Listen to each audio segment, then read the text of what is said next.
માતા પિતાએ પોતાના દીકરાને એસિડ પીવડાવી અને ગળું દબાવીને મોતને ઘાટ ઉતાર્યો હોવાના ગંભીર આક્ષેપો સામે આવ્યા છે.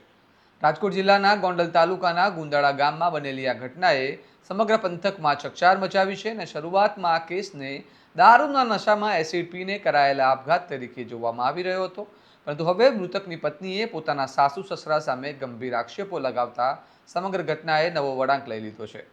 આખરે આ મોત આપઘાત છે કે હત્યા અને મૃતકની પત્નીએ એવા કયા ખુલાસા કર્યા છે જેના કારણે પોલીસ તપાસની દિશા બદલાઈ ગઈ છે? આવો વિગતે વાત કરીએ આ અહેવાલમાં. નમસ્કાર, હું ચિરાગ વર્ષાબેન, આપ જોઈ રહ્યા છો સ્વમાન.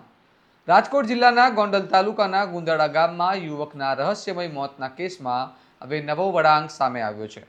મૃતકની પત્ની બંશીબેને ગોંડલ તાલુકા પોલીસ સ્ટેશનમાં પોતાના સાસુ અને સસરા સામે ગંભીર આક્ષેપો સાથે ફરિયાદ નોંધાવી છે અને આ ફરિયાદ મુજબ મૃતક રામાભાઈ બાબુભાઈ ઉર્ફે અતુલભાઈ બાંબવા સાથે તેમના લગ્ન 12 ફેબ્રુઆરી 2026ના રોજ થયા હતા. લગ્ન જીવન દરમિયાન પતિને દારૂ પીવાની આદત હોવાની અવારનવાર ઘરમાં ઝઘડા થતા હોવાનું પણ ફરિયાદમાં ઉલ્લેખ કરવામાં આવ્યો છે. ફરિયાદ અનુસાર 29 જૂનના રોજ દંપતી પત્નીના પિયર ઘોઘાવદર ગામે ગયા હતા. ત્યાં પણ મૃતક દારૂના નશામાં હોબાળો મચાવતા પત્નીના પિતાએ મૃતકના સસરાને જાણ કરી હતી. ત્યારબાદ સસરા મૃતકને પોતાના ઘરે લઈ ગયા. જોકે 2 દિવસ બાદ એટલે કે 1 જુલાઈના રોજ પરિવારને જાણ કરવામાં આવી કે મૃતકે એસિડ પી લીધું છે અને તેનું મોત થયું છે.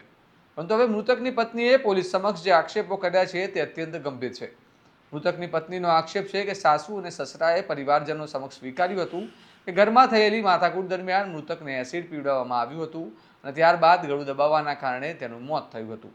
ફરિયાદમાં એવો પણ આક્ષેપ કરવામાં આવ્યો છે કે સમગ્ર ઘટનાને પરિવારની આબરૂના નામે દબાવી દેવાનો પ્રયાસ કરવામાં આવ્યો હતો. વધુમાં ફરિયાદમાં એવો પણ દાવો કરવામાં આવ્યો છે કે પોસ્ટમોર્ટમ દરમિયાન ગળું દબાવવાના કારણે મોત થયાની માહિતી મળ્યા બાદ પરિવારજનોએ આખરે પોલીસમાં ફરિયાદ નોંધાવવાનો નિર્ણય લીધો હતો. આ ફરિયાદના આધારે ગોંડલ તાલુકા પોલીસે સાસુ અને સસરા સામે ગુનો નોંધી કાયદેસરની કાર્યવાહી શરૂ કરી છે અને હાલ પોલીસે સમગ્ર ઘટનાના તમામ પાસાઓની ઊંડાણપૂર્વક તપાસ કરી રહી છે.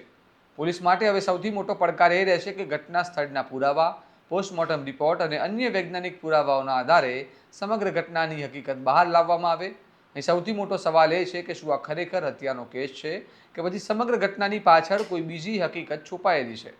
શું મૃતકની પત્ની દ્વારા કરવામાં આવેલા આક્ષેપો તપાસમાં સાચા સાબિત થશે કે પછી પોલીસ તપાસમાં કોઈ અલગ જ સત્ય બહાર આવશે? આ તમામ સવાલોના જવાબ હવે પોલીસ તપાસ બાદ જ સ્પષ્ટ થશે. આ સમગ્ર મામલે તમારું શું મંતવ્ય છે? અમને કમેન્ટમાં જણાવો અને આવા જ વિશ્લેષણાત્મક અહેવાલો માટે તમારા સ્વમાનને લાઇક, શેર અને સબસ્ક્રાઇબ કરવાનું ભૂલતા નહીં. નમસ્કાર.